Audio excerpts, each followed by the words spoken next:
जय माँ कालका।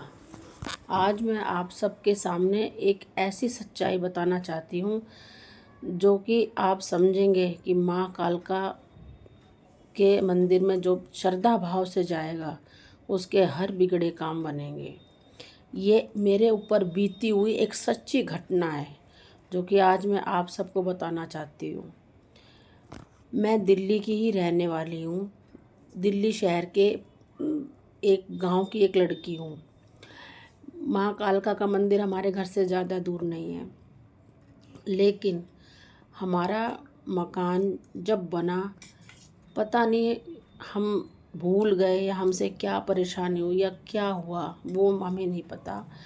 लेकिन जब हमने मकान बनाया तो उस मकान बनाने के बाद हमने हवन तो कराया, लेकिन कभी माता रानी का कीर्तन नहीं कराया।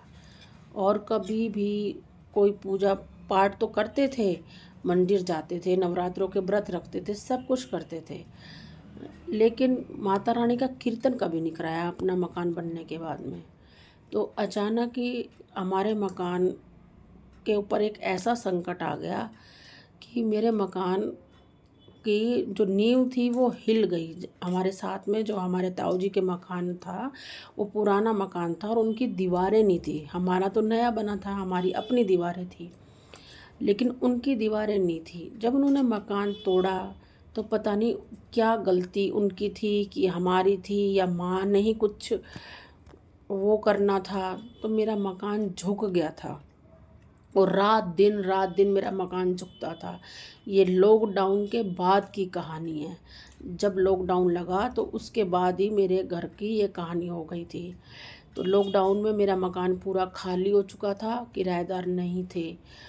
फिर उसके बाद ये कहानी हो गई तो भी मेरा मकान कम से कम 8 से 9 महीने खाली रहा, किराएदार नहीं थे, क्योंकि मेरे मकान में जैग लग चुके थे। और दूसरी परेशानी ये थी कि उस टाइम मेरी पैसों से भी हालत थोड़ी सही नहीं थी, लेकिन मुझे लगता था कि भाई जो पैसा हमने थोड़ा सा सेव करके रखा है अपनी बेटी के लिए, उससे हम अपना काम करा लेंगे। लेकिन वो पैसा काफ़ी नहीं था, क्योंकि हमें ठेकेदार ने पहले ही बता दिया था कि 6 से 7 लाख रुपए तो इसको सीधा करने में ही लग जाएंगे, और बाकी जो सब डैमेज होगा वो आपको खुद ठीक करवाना पड़ेगा। तो समझ लीजिए कि 14 से 15 लाख रुपए का इंतज़ाम करना मेरे लिए बहुत मुश्किल था। लॉकडाउन से पहले ही किराया आना बंद हो गया था, फिर 9 महीने ये, और इस परेशानी में हम इतने परेशान हो गए, इतने परेशान हो गए कि हम अपनी परेशानी बयान नहीं कर सकते। यहाँ तक कि मैं अपने बच्चे की स्कूल की फ़ीस भी नहीं भर पाई। उसकी स्कूल की फ़ीस भी 85,000 रुपये हो गई। स्कूल वाले बार बार बोलते, तो मेरी बच्ची रात को मेरे को कहती थी कि मम्मी मेरी फ़ीस भर दोगे ना? तो मैंने बोला हाँ बेटा, हम आपकी फ़ीस भर देंगे। तो मेरी बेटी कहती थी कि मम्मी फाइनल में ना वो मेरा रिज़ल्ट नहीं देंगे। तो मैं तब भी कहती थी नहीं बेटा, हम तेरा रिज़ल्ट लेकर आएंगे और तेरा पेपर ज़रूर होगा, तो हम फ़ीस भी भर देंगे, तो टेंशन मत ले। इसी दौरान हाल फिलहाल में मेरा मकान दिवाली के आसपास झुक गया था।